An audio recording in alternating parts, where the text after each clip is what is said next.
Bienvenue dans cette deuxième partie de l'entretien que nous avons aujourd'hui avec le docteur Dubois-Chevalier. Dans la première partie, vous avez un lien juste ici.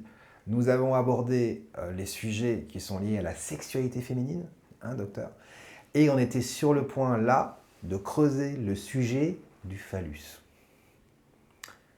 Ce qui nous fait nous avancer les hommes, le pénis. Et donc évidemment, comme on disait à la fin de la première partie, la taille, on parlait du fait qu'on ne dit pas, un homme ne peut pas penser qu'il a un petit pénis, sinon c'est très compliqué pour lui de s'exprimer dans sa virilité et dans sa puissance d'homme. Et c'est quelque chose d'extrêmement important pour les hommes, mais est-ce que c'est vraiment important pour les femmes, cette taille ?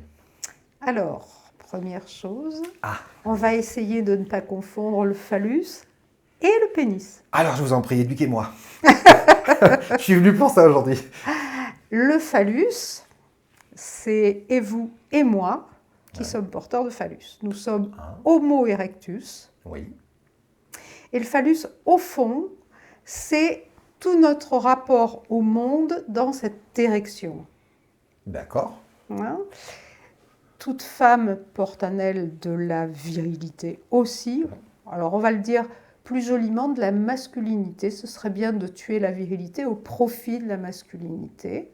D'ailleurs, les femmes, il n'y a pas deux mots. Il y a deux mots pour les femmes. Il y a de la féminité. Ouais. Il y a féminité. Bon, alors féminisme, c'est quand même autre chose. Ah oui. Oui, féminité, féminisme, non, quand même pas. Non. C'est Okay, voilà. Chez les hommes, il y a de la masculinité et de la virilité, ce qui ne veut pas dire du tout la même chose. Non. D'ailleurs, est-ce que vous pourriez nous le rappeler ? Éduquez-nous. Moi, je sais que c'est peut-être que les gens ne le savent pas. La différence entre la virilité et la masculinité. Alors, la virilité, ça renvoie quand même à des stéréotypes. Ouais. C'est-à-dire, faut être fort, faut pas pleurer, faut avoir des poils, faut rapporter des sous, j'en sais rien, hein, voilà. Faut être performant. Faut être puissant. Puissant et performant, voilà, très bien. Important, voilà. Et la masculinité, ça va être plutôt les attributs d'un homme, finalement. Effectivement, il a des poils. Hein. Voilà, factuellement, il a des poils. Les poils, c'est la masculinité. Les muscles, c'est la masculinité. Alors, les muscles, c'est la masculinité. La masculinité, c'est au fond sous les traits secondaires. Voilà, c'est ça, les caractères sexuels secondaires liés à la testostérone. C'est sous l'égide de la testostérone, en quelque sorte. Hein. Voilà, la masculinité. Et la féminité, et chez la femme, bien sûr que la masculinité, d'une certaine façon, elle est aussi dirigée par la testostérone. Hein, oui, parce que les femmes ont la testostérone, attention. Voilà. Beaucoup moins. Je crois que c'est 10 fois moins, 20 fois moins que les hommes. Je ne sais pas. Alors, je serais incapable de voir les chiffres. Alors, vous, les chiffres et les noms. Exactement. Donc, les chiffres et les noms. Vous avez tout compris. Voilà. Les chiffres et les noms. Voilà. Et alors, c'est vraiment pas mon truc. Moi, mon truc, je crois que c'est 10 ou 20 fois moins. Alors, vraiment, moi, mon truc, c'est la clinique et c'est le rapport singulier. Voilà, c'est mon fonds de commerce. Le reste, les chiffres, les statistiques, tout ça, mais je m'en fous. Mais alors, bon, tout ça pour dire que, et chez les femmes, donc, il y a des œstroprogestatifs, mais chez les hommes aussi. Oui, on a aussi des œstrogènes, voilà. La progestérone, oestrogène. Voilà, absolument. Hein, donc, de la féminité et de la masculinité, évidemment pas de la même façon, il y en a chez les deux. Et du phallus, il y en a chez les deux. Ouais. Hein, parce que tout simplement, une femme, c'est pareil, c'est Homo erectus, ça tient droit, ça s'affirme, tout ce qui va être finalement de l'ordre de la pénétration dans le monde, presque on pourrait dire, c'est du phallique. Hein. Donc, les femmes, il y a aussi cet élément-là de pénétration dans le monde, on pourrait dire. Hein. Alors moi, je pensais que vous alliez me dire, vous voyez comme quoi j'étais très très loin du compte, je pensais que vous alliez me dire, les femmes ont un phallus, puisque les femmes... ont un clitoris. Exactement. Exactement, alors, vous voyez venir. Pour ma part, jamais de superposition. D'accord. L'andropause n'existe pas. Oh là là parce que l'andropause, elle est superposée à la ménopause. La ménopause, c'est une chose bien particulière. Nous avons un certain nombre d'ovocytes, ça donne un certain nombre d'ovules, ça donne un certain nombre de cycles. À un moment donné, c'est fini, il n'y en a plus. On baisse le rideau. Voilà. Hein? Les hommes, ils ont une production qui est ce qu'elle a, mais malheureusement aujourd'hui, souvent même jeunes, hypofertiles, mais il y a quand même une production de spermatozoïdes. Et a priori, c'est possible jusqu'à la fin de leur vie. Chez les hommes, ouais. Hein? Ouais. Voilà. Donc non, il n'y a pas d'andropause. Chez les hommes, il y a un déclin. Il y a un déclin, mais c'est chez logique. tout le monde, Non, mais chez les femmes aussi. Oui, bien sûr, je suis tout à fait d'accord avec vous. Regardez-moi, je décline, ça se voit pas. Ah, mais docteur, arrêtez. Si j'étais pas dans le dating game, non, je dis n'importe quoi. On part en sucette complètement aujourd'hui, messieurs, dames. Je suis désolé.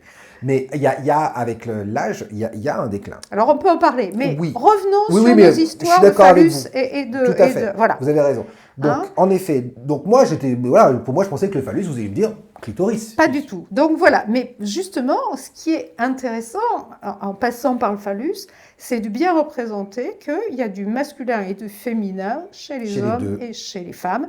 Évidemment, pas du tout de la même façon. Hein. Le poids relatif n'est pas le même, mais justement, c'est un poids relatif. Ouais. Par exemple, un homme qui va prendre du poids et qui va boire, il va favoriser la production d'œstrogène. C'est couillon. C'est couillon. Hein, et quand il commence à avoir la bouée abdominale, c'est couillon, il produit des œstrogènes. Oui, parce que les cellules graisseuses pas de chance. Hein. Et en plus, il y a un phénomène qui est le phénomène d'aromatisation. Et voilà. Voilà, qui fait qu'en fait, les cellules graisseuses captent la testostérone et la transforment en oestrogène. Et donc, on rentre dans un cercle vicieux très compliqué. Eh oui, donc très notre homme de 50 ans qui a sa petite bouée qui a apparu. Voilà, qui a un petit syndrome métabolique. Alors effectivement, le déclin dont vous parliez, c'est ça. C'est-à-dire que la testostérone, effectivement, elle est produite au moment de la puberté à son maximum. Et puis petit à petit, elle va diminuer. Elle ne va pas, s'effondrer, elle va diminuer. Et puis, tous les facteurs de vie qui vont venir s'accumuler, si à un moment donné, ils croisent la ligne, là, ça va donner des symptômes sexuels. Oui, effectivement, mais ça ne s'appellera jamais l'andropause. La prostate féminine, c'est pareil, hein, l'éjaculation féminine, on arrête les conneries. Hein. Alors c'était pas au programme, mais du coup, on va en parler. Parce que là, vous ouvrez un boulevard, docteur. Hein, l'éjaculation féminine, oui, c'est bien dans le fantasme, mais les femmes sont des femmes. Non, elles n'ont pas de prostate. Non, oui, heureusement. Enfin, heureusement. Elles ont des petits résidus, il paraît. Elles ont quelques cellules là qui traînent autour. D'accord. Enfin, on s'en fout. Ouais. Hein, parce que non, elles n'ont pas une prostate fonctionnelle. D'accord. Hein. Alors, juste on souligne, au passage, tant qu'à faire, que effectivement, dans le sperme, la plus grande quantité, c'est du liquide prostatique et quelques petites glandes. Ce n'est pas les spermatozoïdes. Ils sont très, très, très, très nombreux, mais ils sont discrets. Oui. Ils sont très, très petits. Voilà. Ils sont le véhicule qui est le liquide prostatique est le plus important. Hein. D'accord. Voilà. Donc, les femmes n'ont pas de prostate, donc il ne peut pas y avoir d'éjaculation. Vous êtes en train là, vous êtes en train de casser un mythe. Ça veut dire qu'il n'y a pas de femme fontaine. Alors, ça veut dire que... Le milieu du porno va s'effondrer, docteur. C'est-à-dire que toutes les vidéos que j'ai regardées, c'était du pipi. Je le savais. Je vais être honnête, je le savais. Mais pourquoi pas Mais pourquoi pas? Oui, effectivement. Alors là, on est sur tout ce qui est le propre, le sale. On peut aller très, très loin là-dedans. Ah oui, hein, la sexualité, c'est ça, là, puisque par définition, on est du côté cloacal, du côté des parties qui éliminent quand même. Oui, hein, la vessie, elle n'est pas très loin, pour les hommes comme pour les... Et l'anus, comment qu'est-ce qui sort de là-dedans? Comment c'était quand j'étais à la fac? Chez les femmes, l'anus est l'urètre est court, l'anus est proche. Je trouvais ça extraordinaire. Alors, c'était pour nous expliquer que chez les femmes, les infections urinaires pouvaient être fréquentes. et en lien avec la sexualité, effectivement, puisqu'il va y avoir un frottement de l'urètre et l'anus qui est pas loin. Ce qui est vrai, hein, pour le Mais coup. ce qui est vrai, mais bien sûr, ce qui est vrai. Hein. Mais c'est vrai aussi dans la sexualité. L'anus n'est jamais loin, même si c'est plus loin du bout du pénis, mais quand même, c'est pas très loin des testicules. C'est vrai. Hein, voilà, c'est jamais très loin. Ah non, non, mais puis le pénis, il descend très bas parce qu'il s'arrête pratiquement à l'anus. Les corps caverneux, ils vont très loin. Ouais, je peux vous le dire. Ouais, j'ai 22 cm à gauche, 22 cm à droite. Donc je sais très bien comment ça se passe. Voilà. Comment ça fonctionne voilà. maintenant. Donc, et le périnée, bah oui, il participe. Et donc oui, toute cette zone-là, bah oui, c'est une zone qui, historiquement, dans notre éducation, dans notre croissance, pas dans notre bonne ou mauvaise éducation. Hein. Quand je dis éducation, j'entends par là croissance, développement, qui est, primairement, la zone sale, la zone d'évacuation, urine et excréments. En se souvenant quand même que ce n'est pas tout à fait la même chose, l'urine et les excréments, puisque l'urine, elle est stérile, sauf si vous avez une infection urinaire, évidemment, mais ça, en général, vous le savez. Hein. Ouais, en général, on le sent passer, au propre comme au figuré. Et voilà, c'est quand même pas très agréable. Et de l'autre côté, oui, les excréments, eux, ils sont pas stériles. Voilà. Donc, effectivement, il y a plein de microbes. Maintenant, les microbes, il y en a partout aussi. Voilà. Donc, à un moment donné, on ne peut pas avoir une sexualité satisfaisante, épanouissante, comme disent les patients, si on ne prend pas en compte qu'on apprivoise le sale, entre guillemets, c'est-à-dire que, quelque part, on en fait quelque chose d'érotique du sale. Voilà. Est-ce que vous prenez un exemple concret ? Un exemple concret, c'est parlons bien. On revient très exactement à cette histoire de femme fontaine. Alors, quel est l'intérêt de se raconter que les femmes ont une prostate, qu'on ne sait pas d'où sort ce liquide abondant et je ne sais quoi, qui, c'est vrai, parfois n'a aucune odeur, strictement aucune odeur, et qui parfois a quand même bien l'odeur de l'urine. Voilà. Mais il vaut mieux se dire que, oui, on joue avec les réflexes qui quand même sont différents dans la sexualité que dans aller faire pipi aux toilettes. Il y a quand même, là aussi, on n'en sait rien du tout. Scientifiquement. C'est pas étudié ? Alors, il y a plein de gens qui s'y intéressent. Factuellement, de toute façon, on ne sait même pas la peine, faut pas avoir inventé le fil à couper le beurre pour comprendre qu'une telle quantité de liquide, il n'y a qu'un organe qui peut la fournir, c'est la vessie. Voilà. Donc, mais ça n'explique pas tous les mécanismes, toutes les rétroactions qui vont intervenir, qui vont faire que la vessie peut se remplir très très vite justement au cours d'une activité sexuelle, qui vont permettre justement d'avoir ce liquide qui va être beaucoup plus aqueux que urinaire au sens de tout ce que ça va éliminer. Voilà. Donc, non, pour l'instant, c'est comme le reste.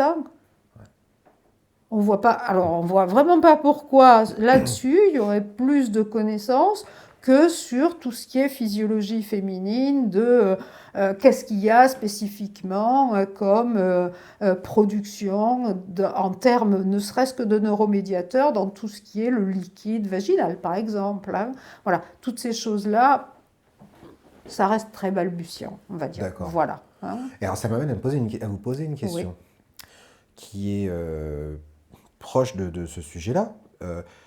Une femme, quand elle est là, je vais un peu sur le cycle menstruel, d'accord ? Parce qu'on parle justement, on a parlé de l'urine, mais sort aussi du même orifice, le sang. On est d'accord ? C'est pas tout à fait le même orifice. Oui, non, mais d'accord, mais... Là, c'est les routes, là, c'est le vagin, mais c'est à peu près au même endroit, on est d'accord. Ne compliquez pas la tâche, docteur. Non, mais vous avez raison. Non, mais pourquoi je vous pose la question ? Parce que il y a des femmes. Est-ce qu'une femme, quand elle fait l'amour, quelques jours avant l'arrivée de son cycle, pendant son cycle, est-ce que le plaisir est différent ? Quelques jours avant l'arrivée de ses règles. Oui, pardon, de ses règles, c'est ce que je vais dire. Excusez-moi, je me suis trompé. Quelques jours avant l'arrivée de ses règles, pendant ses règles, et le reste du mois, est-ce que le plaisir est différent ? Le plaisir de pénétration. Une femme, quand elle fait l'amour avec son mari, ou peu importe, est-ce qu'il y a... Ou avec son amant. Oui, peu importe, ou même quand elle joue avec elle-même. Est-ce que le plaisir est le même? Vous me regardez avec des yeux, j'ai peur. Ouais. Ah, vous savez pas? Ah. Ben, c'est pas, je sais pas. Est-ce ça se trouve, il n'y a pas de différence? Ben, c'est pas, je sais pas. C'est une histoire singulière. D'accord. Et on va toujours revenir sur l'histoire singulière que cette femme a dans son rapport à. D'accord. Dans son rapport à son cycle, dans son rapport à son ovulation, dans son rapport à ses règles. Ouais. Il y a des femmes qui vont vous dire, moi, je n'ai envie de faire l'amour que au moment de l'ovulation. Ouais. Je sais très bien quand se passe mon ovulation, parce qu'à ce moment-là, je saute sur tout ce qui bouge. Hein, voilà. Et il y en a d'autres qui vont vous dire, oh, l'ovulation, je ne sais absolument pas quand ça se passe. Hein. Il y en a d'autres qui vont vous dire, ah, moi, les règles, c'est un excitant. Hein. Au moins, il n'y a même pas besoin de contraception. Chic alors. À ce moment-là, on peut y aller tranquille, hein, c'est le seul moment. Moi, je ne veux pas prendre de contraception. Et là, au moins, voilà, on se lâche. C'est la fête. Mais oui. Hein. Donc, c'est toujours pareil. Ça dépend de la valeur qu'on va accorder à nos produits corporels. Mm-hmm. Hein, quelle valeur j'accorde aux règles, au sang des règles, quelle valeur j'accorde à l'urine, et comment la valeur, c'est la valeur érotique, bien sûr, dont on parle ici. Hein. Donc, il n'y a pas les femmes, il y a...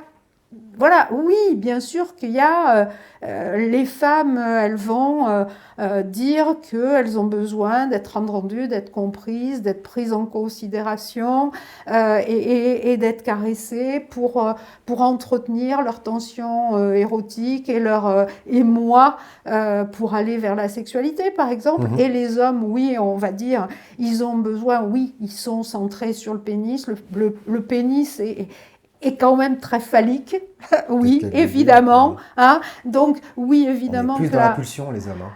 Alors, la pulsion, je ne sais pas, mais ce besoin de pénétrer, oui, bien sûr, oui. Ils ont un pénis pour pénétrer. Bah oui, il y a une logique quand même. Hein, voilà. Donc, oui, on peut sortir des grandes lignes, mais quand on va dans l'individu, il n'y a que des singularités de rapport à.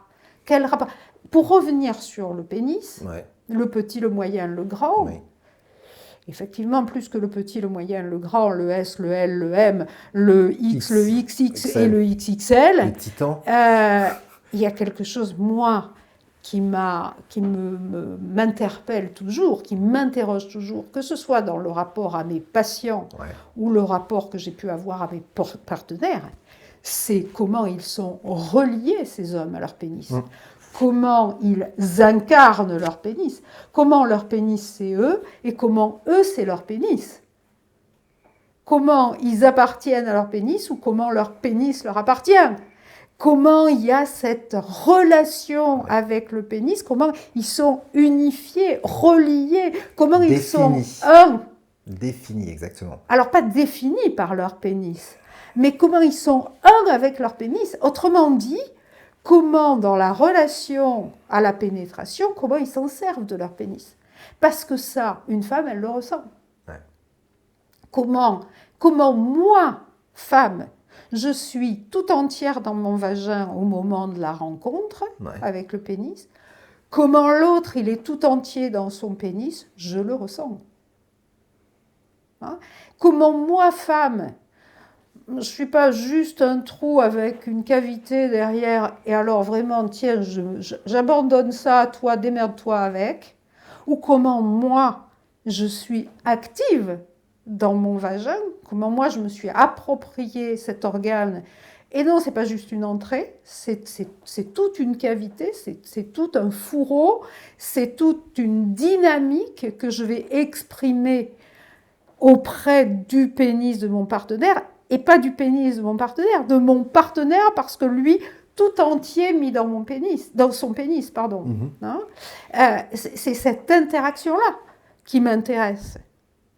Alors, si effectivement, moi, femme, je me suis approprié ma sexualité, l'empowerment, le fameux empowerment, Il n'y a pas de mot français pour empowerment. Il y a pas, il y a... s'approprier. Moi, j'aime beaucoup S'approprier, s'approprier. ok. Moi, je m'approprie mon vagin, je m'approprie ma sexualité, je cultive les choses, hein, je réfléchis, je me documente.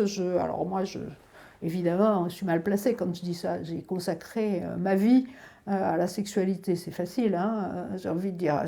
J'ai l'expérience des gens qui sont venus me parler, j'ai lu des tas de bouquins, mais ce n'est pas des bouquins de sexologie que j'ai lus, hein.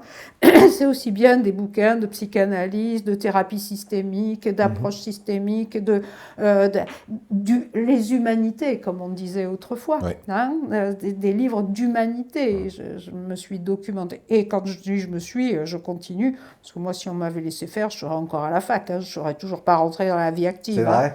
Ah Vous oui, auriez, alors. Ah oui. jusqu'au bout la Ah oui, soif d'apprendre. ma pulsion épistémophilique est sans limite. Donc là-dessus, par contre, il n'y a pas de ménopause. Zéro. Je ne s'arrête jamais. J'ai une amie là, avec qui j'ai dîné hier soir, qui est magistrate et qui est là à l'école des magistrats parce qu'elle refait une formation. Oh, j'ai dit, mais quelle chance tu as. Bah oui, mais c'est vrai. Oui, c'est vrai. Oh, mais quelle chance de Bien sûr. pouvoir apprendre. Ouais. Et ça, on s'en rend compte plus tard avec Ouais, l'âge, enfin, dans la pas, vie. pas souvent. tout le monde. Je vous Pas tout le rassure. monde, mais en tout cas, je pense que pour beaucoup de gens, on se rend compte de la chance et la richesse que c'est. Mais bien sûr, ouais, bien sûr. Quand on hein. est jeune, on a moins le recul, on n'a pas forcément Ouais. oui, le recul nécessaire, je vais dire ça, la sagesse. Voilà. La hein, sagesse. et tout ça pour dire Oui. qu'effectivement, ben voilà, oui, la sexualité, c'est un sujet à part entière de culture pour les hommes et pour les femmes. Et empowerment, on peut le traduire par s'approprier, apprivoiser, se cultiver, s'impliquer, Ouais. se sentir concerné par la fonction sexuelle, hédonique, relationnelle, etc. Voilà, on peut le traduire par plein de choses qui sont, finalement, j'appartiens à cette fonction et j'ai envie de me l'approprier et de l'apprivoiser et de la cultiver et de la développer tout au long de ma vie. D'accord. D'où l'intérêt pour les hommes d'être extrêmement à l'écoute de leur compagne, justement parce que, on répète, chaque personne est unique et donc chaque femme est unique. Et donc peut-être que leur compagne précédente, ou les filles avec lesquelles ils ont eu des rapports avant, fonctionnaient complètement différemment de leur compagne actuelle. Et donc certains gestes ou certains mots ou certaines... On parlait de fonction tout à l'heure, mais il y a des choses sur lesquelles elle ne va pas réagir de la même façon. Alors, docteur, moi, ma compagne avant, pas que celle-là d'ailleurs, toutes les autres, toutes mes compagnes, elles jouissaient toutes au cours de la pénétration et à chaque fois. Pipo?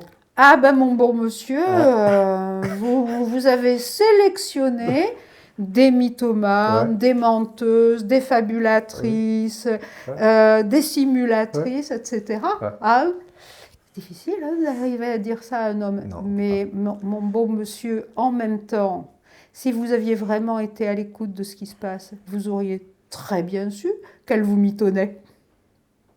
Hein? Voilà. Donc, l'intérêt, certes, c'est pour la relation, mais ce n'est pas que pour la relation. C'est pour le développement personnel. C'est très à la mode. Non, mais c'est vrai. Le bonheur, on s'en fout. Tout le monde a une aptitude au bonheur. C'est pas le bonheur.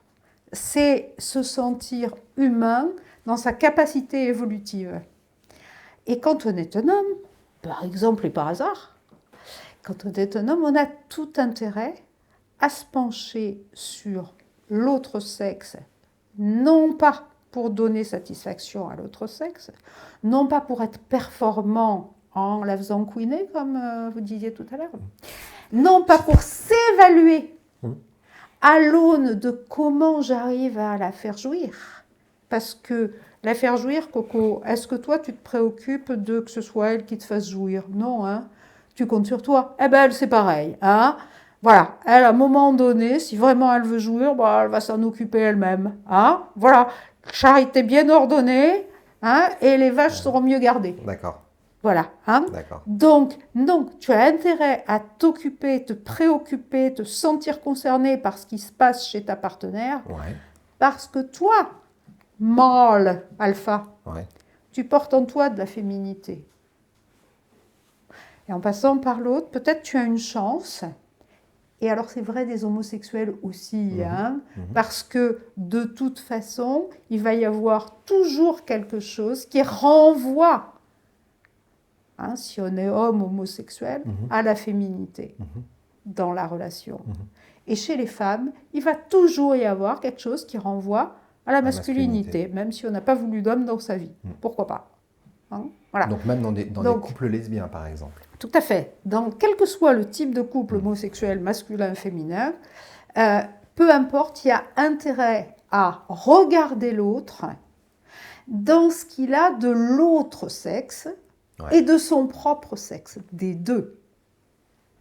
Et c'est une chose qu'on ne fait pas forcément. Je parle de moi. Ah, je le dis. Hein? Non, moi, je suis venu pour apprendre. Donc, j'apprends. Là, aujourd'hui, j'apprends plein de choses. Donc, c'est super. Merci beaucoup. Et c'est vrai que j'y pense pas forcément, moi, dans mes relations avec les demoiselles. C'est exactement ça. Qu'est-ce que j'ai à apprendre de l'autre? Moi, hein? J'étais plus dans le... moi, je veux, parce que ça flatte mon ego et ma masculinité et ma puissance d'homme, qu'évidemment qu'elle ait du plaisir et qu'elle que ses doigts s'écrasent dans la peau de mon dos et que je sente qu'elle jouisse et que là, je me dis, j'ai fait du bon boulot. Regardez dans la caméra là. Ouais. Je suis loin du compte, monsieur. Et je pense du coup ne pas être le seul. Donc moi, c'était mission accomplished. Je reviens sur Terre, j'étais sur la Lune, j'ai posé mon drapeau. Vive la France, je rentre à la maison. Je suis, je vais pas dire un dieu du sexe, mais j'ai fait mon truc, quoi. J'ai rempli ma mission, quoi. Je peux être fier de moi. Maintenant, on peut boire un verre, et puis bon, on va peut-être piquer un petit somme parce qu'on est fatigué. Mais moi, c'était ça, quand même. Et donc, voilà, et là, vous êtes en train de tout s'effondre. Ah, je suis désolée. Hein. Non, mais c'est bien, vaut mieux à 46 ans que jamais. Hein. Vaut mieux à 46 ans que jamais, docteur. C'est pour ça que je suis venu vous voir. Mais oui. Voilà, donc en fait, il faut que je regarde, il n'y a pas de il faut, mais non, il n'y a pas de il n'y a pas de il faut. C'est important pour moi en tant qu'homme. Voilà, c'est ça. Qu'est-ce que j'ai à gagner? Qu'est-ce que j'ai à gagner à aller explorer l'autre dans, si c'est une femme, dans sa masculinité et aussi sa féminité. Et à quoi ça me renvoie? À quoi ça me renvoie? Qu'est-ce que je retrouve à ma propre en moi? féminité aussi. Tout à fait, tout à fait. Parce que c'est on va dire mon superviseur qui préconise de penser que on ne se rencontre que sur la féminité. Ok. Alors ça, vous partagez pas trop. Je vais renrouler un petit peu. On enroule le câble. C'est une question que j'ai souvent posée aux patients. Mais pourquoi tant voulez-vous faire évoluer votre sexualité? Pourquoi vous avez une sexualité? Pourquoi une sexualité? Pourquoi en 2 mots?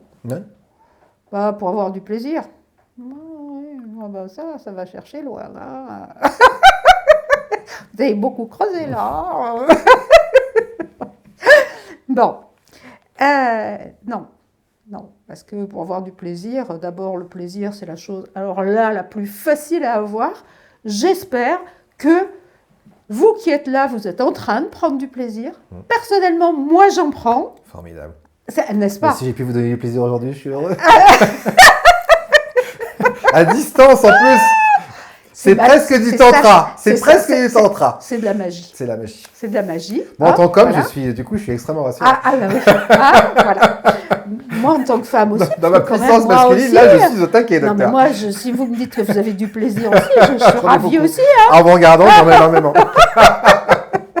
Ça rigole aujourd'hui. Alors, voilà. Oui. Hein, donc, parce que tout simplement, le plaisir, c'est ce qu'on va rechercher à travers chacune de nos activités. Ouais. Si on n'a pas de plaisir dans quoi que ce soit qu'on entreprenne, on se fait chier et on n'y retourne pas vite. Hein. Voilà. Donc, le plaisir, c'est un facteur d'encouragement, de découragement, point. Il est dans toutes nos activités. Sinon, c'est l'évitement. Et voilà. Ouais. Et si vous me posiez la question à un moment donné de Ouais. pourquoi j'ai été vers la sexologie plutôt Oui. que vers la médecine générale, Oui. par exemple. Oui. Eh bien, Oui. c'est très très simple. Hein. D'abord, c'est pour des raisons de rencontre. D'accord. Voilà, les rencontres dans la vie, c'est ce qui est le plus important. Et du coup, à cause d'une rencontre, quand j'ai été au bout de mes études de médecine, comme j'étais, comment dirais-je, enracinée à la fac, j'ai été faire plusieurs types de formations de troisième cycle, ce qu'on appelle, entre autres la sexologie. Et à ce moment-là, ça a été une rencontre avec la matière. D'accord. Parce que justement, ce que j'y ai trouvé, que je ne trouvais pas dans la médecine, c'était justement une approche globale de la personne, pas la tête et les jambes. Et c'était une approche qui était centrée sur la relation avec une suspension du jugement. Hein, c'est-à-dire que voilà, l'autre, il est comme il est. Il fait comme il peut, comme tout le monde. Ouais. Hein, et on va essayer de voir par rapport à ce qu'il est. Moi, par exemple, mon cabinet, ça a toujours été le bureau là, un siège là, un siège là, un siège là pour moi, les trois mêmes sièges et rien entre nous. Et j'ai jamais mis de blouse, évidemment. Hein. Voilà. Ah, c'est vrai? Pas de blouse? Non, jamais. D'accord. Non. Hein. Je suis un être humain face à un autre être humain. Voilà, c'est ça que j'ai trouvé dans la sexologie quand j'ai fait la formation. Et du coup, j'y suis restée. Hein, parce que la médecine, c'est pas ça. Hein. Ouais, Du c'est tout. différent. C'est très différent. Et puis, c'est par le petit bout de la lorgnette. Hein. Là, c'est moi qui découvre ça depuis quelques temps et qui a la chance d'aller même dans des blocs opératoires avec mon comparse qui est là, Neil, où on tourne. Et quand on connaît pas ce milieu-là, c'est quelque chose c'est impressionnant. Ça peut être impressionnant. On voit à quel point les médecins sont spécialisés de plus en plus et même hyper spécialisés. Et donc c'est vrai que du coup, ils ont tendance à oublier le reste du corps, le reste de la personne, de l'esprit. C'est ça, et de c'est pas le reste l'impact. du corps, Oui. c'est le reste de la personne, oui. Ouais. Tout à fait. Et voilà, puis en plus, moi, les premières opérations auxquelles nous, on a assisté, ça a été des opérations, ça a été le pénis, la verge. Donc quand on est un homme, déjà, on voit des trucs, on se dit que c'est spécial quand on ne connaît pas, hein, sans compter l'odeur, parce qu'en plus, il y a l'odeur. Et c'est vrai que c'est central, comme vous disiez tout à l'heure, c'est central pour un homme. Et on se dit, mais heureusement... Pour une femme aussi, c'est marrant. Oui. C'est marrant non, mais ce que je vous parle dites. du pénis. Oui. Pour ça, Non, mais Oui. c'est très marrant ce que vous dites. Parce que en même temps que vous disiez ça, en salle d'opération, sur le pénis, c'est central, etc., j'ai eu la superposition d'images d'accouchement. Parce que c'est là aussi. Parce que c'est aussi au niveau du sale. Parce que c'est aussi, vous parliez d'odeur, c'est pour ça que j'ai eu la superposition. Parce qu'en accouchant, en général, on défèque. Oui. Parce que, on ne le dit pas parce que ça vend pas du rêve, mais une femme, quand elle pousse aussi et elle fait caca. Absolument. Voilà, elle pousse du haut, elle pousse du bas. Voilà. Voilà. Voilà. Donc, c'est cette articulation avec cette partie, les parties basses, les bas morceaux. Hein, voilà. Oui, raison de plus, j'ai envie de dire, pour l'articuler avec la globalité de l'être, parce que ça a tellement tendance. Et effectivement, moi j'ai fonctionné toute ma vie avec des urologues, avec des discours d'urologues, avec des gynécologues, avec des discours de gynécologues. Voilà. Et je n'ai jamais vu, en 40 ans, un patient arrivé, adressé par un endocrinologue. C'est vrai? Jamais. Waouh, ok. Ils voient juste les diabétiques, hein, les endocrinologues. Hein. On ne parle même pas du reste, juste les diabétiques. Hein. Jamais. Hein. Ah ben oui, hein. C'est le diabète. Le diabète, il a fait que les nerfs, les vaisseaux, tout ça, ça ne fonctionne pas très bien. On ne va pas aller s'occuper de l'être. Hein. Voilà. Hein. Donc, oui, le phallus, c'est très bien. Si on le rattache au fait que c'est l'être dans sa globalité qui est en jeu, oui, le pénis, il est mis là pour le phallus, j'ai envie de dire. Hein. Si le pénis ne représente pas le phallus, c'est-à-dire l'être dans sa globalité, et l'être, il est phallique chez l'humain, Homo erectus, et bien effectivement, il va y avoir quelque chose qui va clocher parce qu'il ne sera pas là dans son pénis, cet homme. Hein. Et cette idée de s'approprier par la femme, c'est pareil. C'est aussi s'approprier quelque chose de son phallus. Hein. Donc, l'homme dans la sexualité, il est pénétré tout autant que la femme parce qu'il est pénétré par les émotions. Parce qu'effectivement, l'émoi érotique fait intrusion dans son être. Hein. La femme, certes, elle est pénétrée au niveau vaginal ou anal, on s'en fout, hein, mais de la même façon, elle est pénétrante. Oui. Même si elle ne cherche pas la copulation anale chez son partenaire. Hein. Voilà. Ouais, d'ailleurs, ça me rappelle une image que je trouve très parlante et que j'ai répétée mon comparse ici hier. C'est une image que nous a dite le docteur Pavageau la dernière fois. Il parlait de la notion de la pomme et de la bouche. Et qu'en fin de compte, la pomme rentre dans la bouche, comme un pénis rentre dans une vulve, mais la bouche n'est pas inactive. Bien au contraire, puisque la bouche avale la pomme et elle la croque. Et elle la mâche. Ouais. Donc elle n'est pas... Si on fait le parallèle avec massive, elle n'est pas passive. Ouais. Avec le pénis, c'est embêtant quand même. Non, il ne faudrait pas... Non. Parce que... moi, personnellement, je n'irais plus si c'est ça. Ah non. Ah, ça fait réfléchir un peu. Ah ouais, non, puis j'ai déjà assez galéré. Hein. Ah, bon. On m'a déjà fait plein de choses dans cet endroit-là. Donc, on m'a ouvert dans tous les sens, on m'a tout refermé et tout. Donc, moi, je touche plus. Plus hein. Ah ouais, non. Il y a eu trop de boulot. Vous vous souvenez de Et la tendresse bordel, le film? Oui, tout à fait. Voilà. Oui, c'est ça. Je me taperais bien une camomille. Exactement. Ah, mais c'est vrai. Hein. C'est vrai. Le petit jeune, il l'a vu? Non, il l'a pas vu. Bah non, la tendresse bordel, c'est pas sa génération. Il est né, t'es né en quelle année? En 2002? 2002. Ils n'ont même pas connu le 11 septembre, tant mieux pour eux. Mais c'est vrai, on vous rendez compte, les gamins d'aujourd'hui, ils n'ont pas connu ça le 11 septembre. Alors que nous, on a l'impression que c'était hier. Mon Dieu, le temps passe vite. D'où l'intérêt de profiter au maximum de votre vie sexuelle avec votre partenaire. Et donc, du coup, de l'écouter. Vous avez vu un peu et d'être dans la communication avec elle. Ou lui, parce que ça aussi, on va creuser le sujet la prochaine fois. Mais profitons chaque jour de ce qui nous est donné. Donc ça, c'est hyper intéressant. Je voulais parler, je change de sujet, hein, parce que j'ai ma trame pour pouvoir, parce que ça n'a pas l'air comme ça, mais on suit quand même une trame.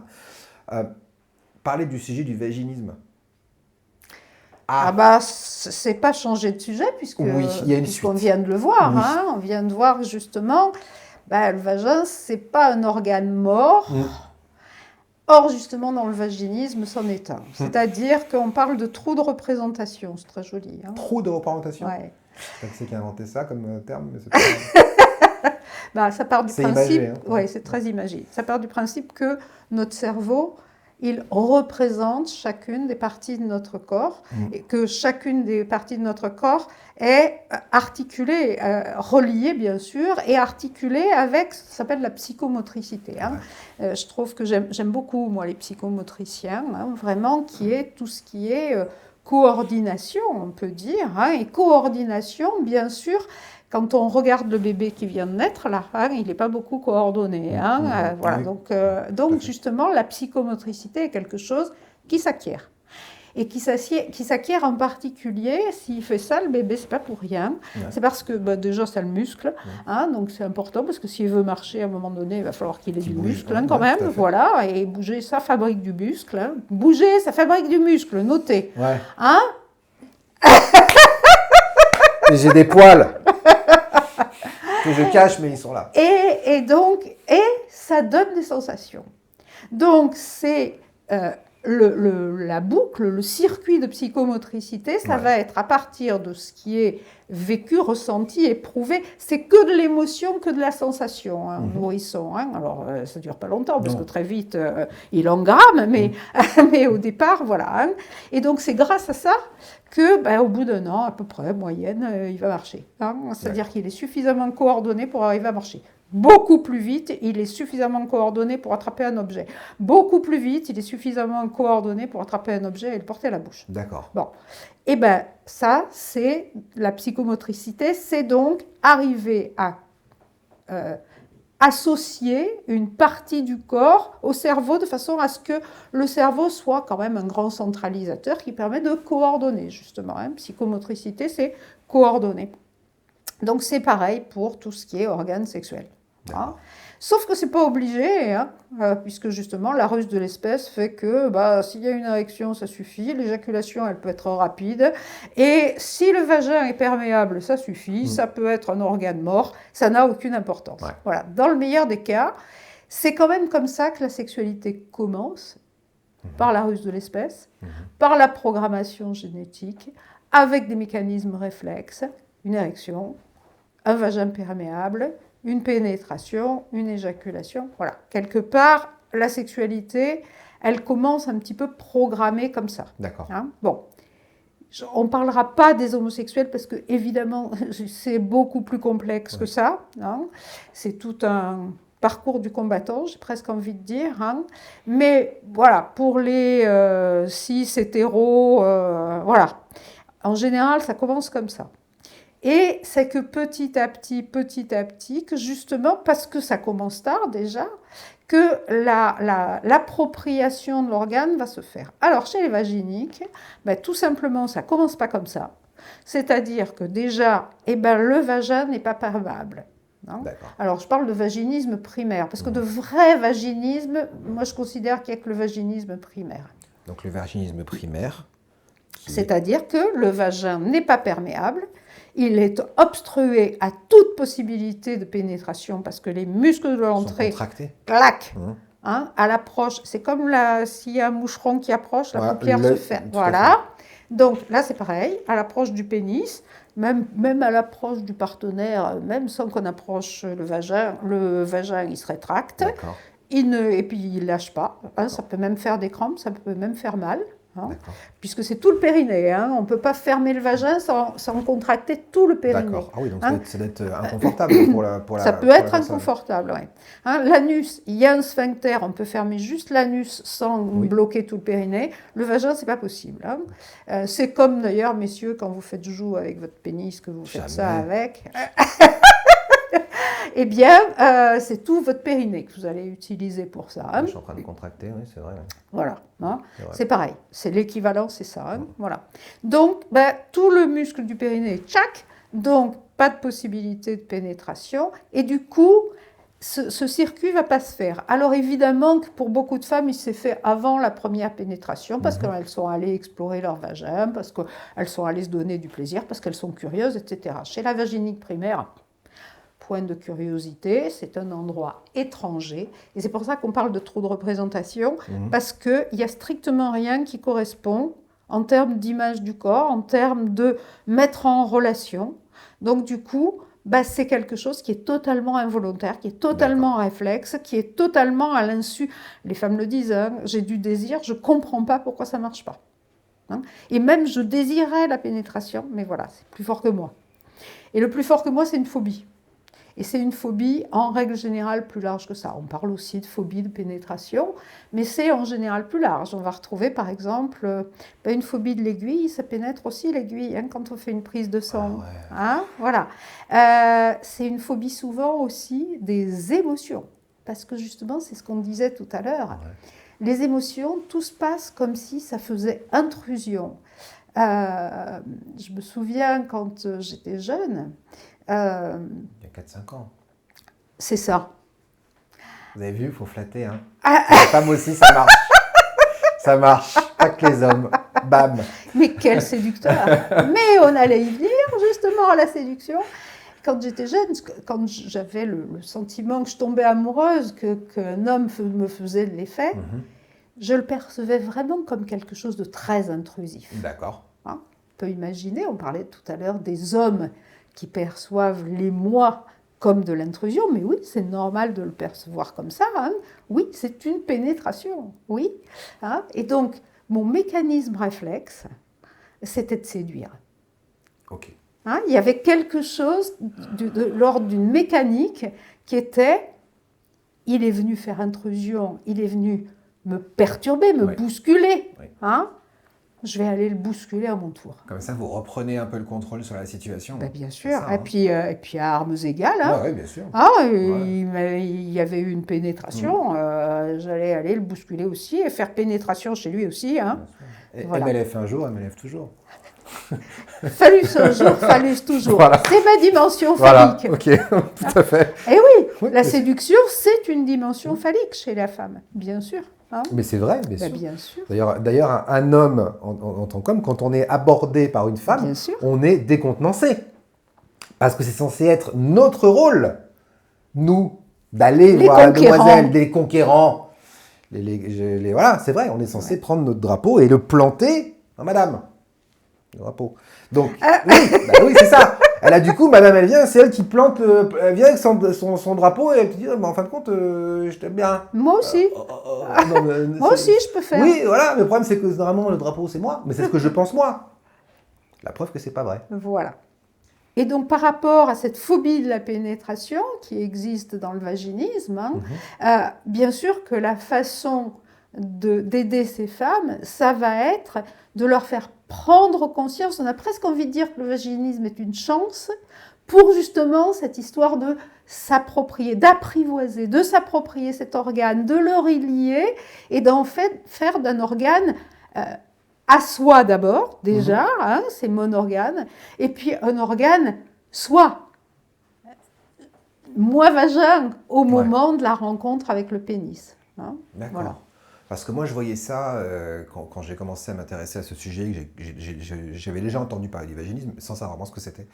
Je pensais, moi, de façon très naïve, c'est ça, merci beaucoup, que c'était surtout des femmes qui avaient subi des attouchements, des femmes qui avaient subi des traumas, et que du coup, par réaction, Après, le danger du pénis. voilà. Après, on peut le rencontrer dans le vaginisme secondaire, ça. Mais le vaginisme primaire, c'est une phobie. D'accord, donc le vaginisme primaire, c'est une phobie de la Ouais. pénétration. Ouais.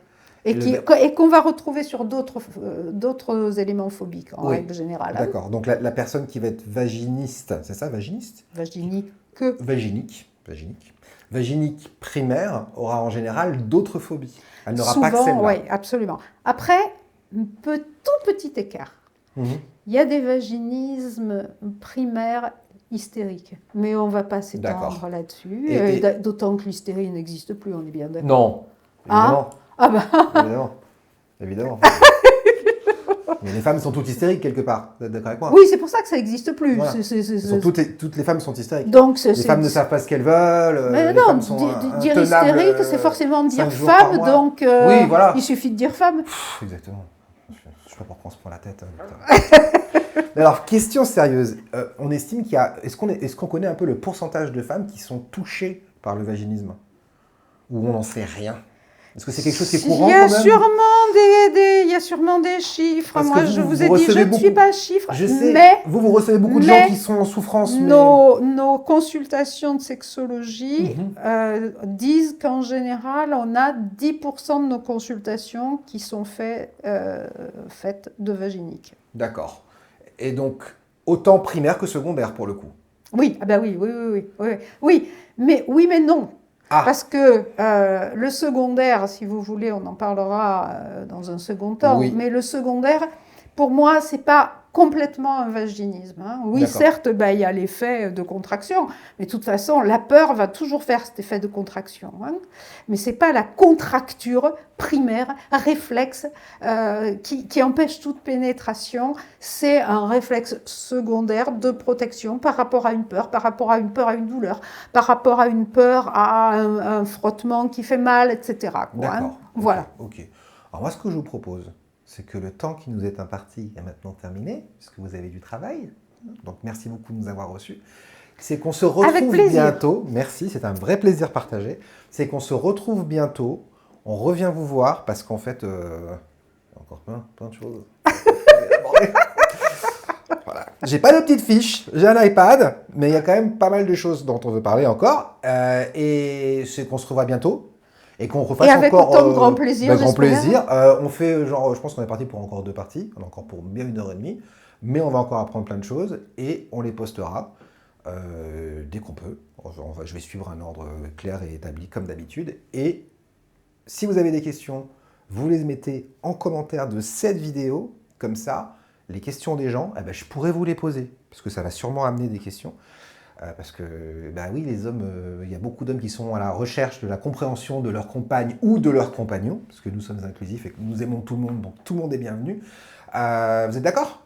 Absolument, Super. avec plaisir. Eh bien, super, bah, plaisir partagé. Merci, Merci. Neil d'avoir été là aujourd'hui, d'avoir mis toutes les caméras. Nous, on se retrouve très bientôt pour une nouvelle vidéo. Comme je disais, pensez à vous abonner, pensez à cliquer sur la cloche, pensez à mettre des commentaires parce que nous, ça nous donne de la matière pour poser nos questions.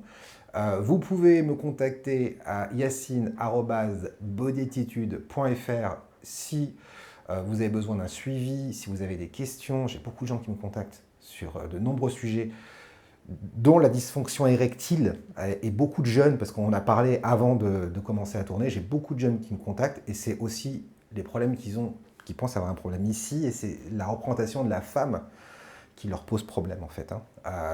Donc ça, c'est un gros sujet, et j'ai déjà aussi des gens là-dessus, donc je suis joignable, je suis disponible, je vous souhaite plein de bonnes choses, prenez soin de vous, et à bientôt. Merci docteur.